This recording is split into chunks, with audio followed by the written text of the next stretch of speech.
Olá, este é o 23º Encontro de Atividades Científicas da Croton e eu sou o professor Dr. Antônio Salles, de Campo Grande, Mato Grosso do Sul. Estou aqui para dar a minha contribuição falando sobre o pessoal e o social que há em cada um de nós. Em cada um de nós existe uma dimensão pessoal e uma dimensão social. Podemos também falar que cada um é singular, único e é universal ao mesmo tempo, ou podemos falar que é único e geral. Durkheim, em seu livro Sociologia e Educação, afirma que em cada ser existe essa pessoalidade, essa particularidade que são as suas tendências naturais, necessidades pessoais e as suas preferências. Mas existe também um potencial, ou em potencial, a dimensão social que deve ser construída pela escola, sendo essa a função da escola. Para ele, a educação teria a função de moldar essa universalidade do ser humano, preparando-o para a sociedade. Se isso não acontecer, na perspectiva desse pensador, a escola não estará cumprindo a sua função. Pode-se dizer que em cada um de nós existem dois seres. Um constituído de todos os estados mentais que só se relacionam internamente, cada um consigo mesmo, e com os acontecimentos da nossa vida pessoal, é o que se poderia chamar de ser individual. O outro é um sistema de ideias, sentimentos e hábitos que exprimem em nós não a nossa personalidade, mas o grupo ou os grupos diferentes de que fazemos parte. Tais são as crenças religiosas, as crenças e as práticas morais, as tradições nacionais ou profissionais, as opiniões coletivas de toda espécie. Seu conjunto forma o ser social, o universal, e constituir esse ser em cada um de nós é o fim da educação.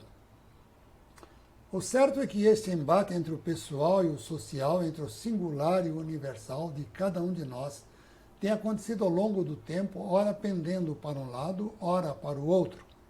Em certas épocas expressou-se a dimensão social, priorizando os interesses pessoais daquilo que é particular de cada pessoa.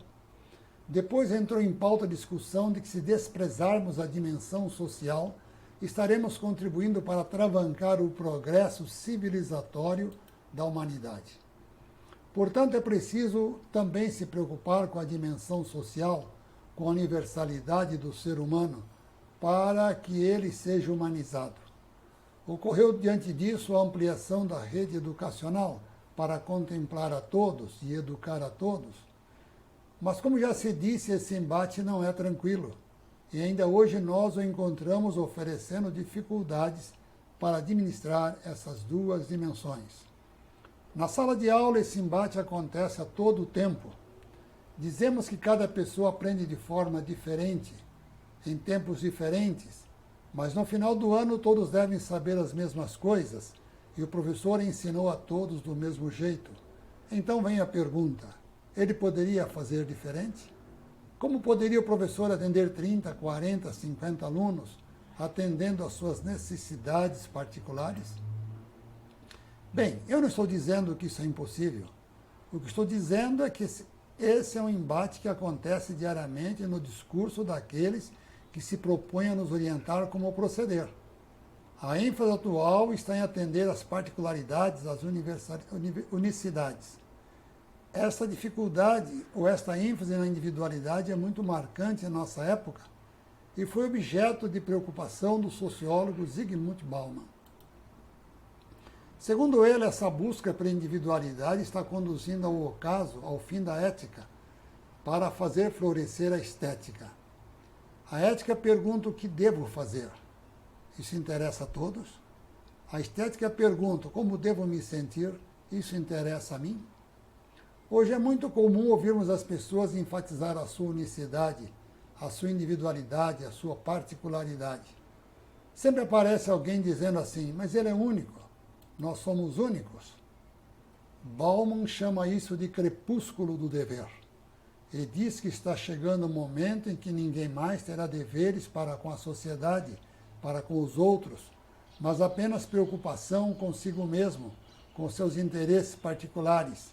Isso é preocupante. Esse desequilíbrio pode provocar a desagregação da sociedade e passarmos a viver uma selvageria sem limites, onde, num desespero de causa, alguém apenas gritará: salve-se quem puder, como puder. Esse individualismo é exatamente o oposto do discurso que vem se fazendo de que está na época de ressuscitarmos a ética, a agregação da sociedade, o fortalecimento dos laços sociais e da família.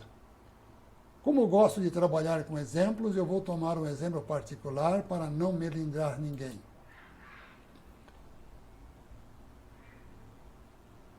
Eu, por exemplo, sou único. Tenho uma experiência única de vida. Tenho uma genética única que talvez me leve a adquirir uma doença que ninguém mais terá. Por outro lado, essa mesma pessoa que estou apresentando para você se casou e passou a ser marido. Mas eu não sou o único marido no Brasil e nem mesmo em Campo Grande, Mato Grosso do Sul. Há aqui pelo menos mais uns 100 e tantos mil maridos, e nessa categoria eu tenho responsabilidades iguais a todos eles. Eu não posso, por exemplo, espancar a minha esposa e depois chegar na delegacia e dizer para o delegado: eu sou único. Na lei que o senhor representa não está o meu nome. Eu sou professor, mas eu não sou o único professor de Campo Grande. Há pelo menos uns 40 ou 50 mil professores só nesta cidade, e o que a sociedade espera de mim é o mesmo que espera deles. Portanto, existe uma lei, uma norma de conduta igual para todos, que eu devo cumprir, e não adianta dizer que eu sou o único, que eu não tenho nenhum compromisso com a profissão, com os outros ou com a sociedade.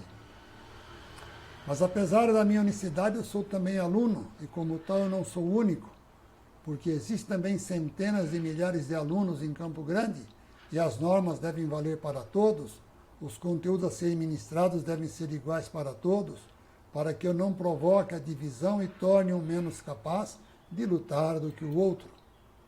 Eu não posso ser o fator de seleção pessoal nos embates da vida. Evidentemente que há aqueles casos especiais definidos pela sociedade em suas normas, que têm o direito de receber tratamento especial. Mas eu, como professor de sala comum, preciso de ajuda para atendê-los.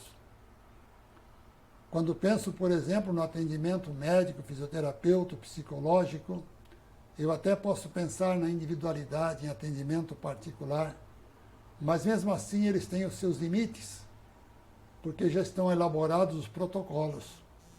E os remédios disponíveis não foram pensados para mim, mas para sintomas semelhantes.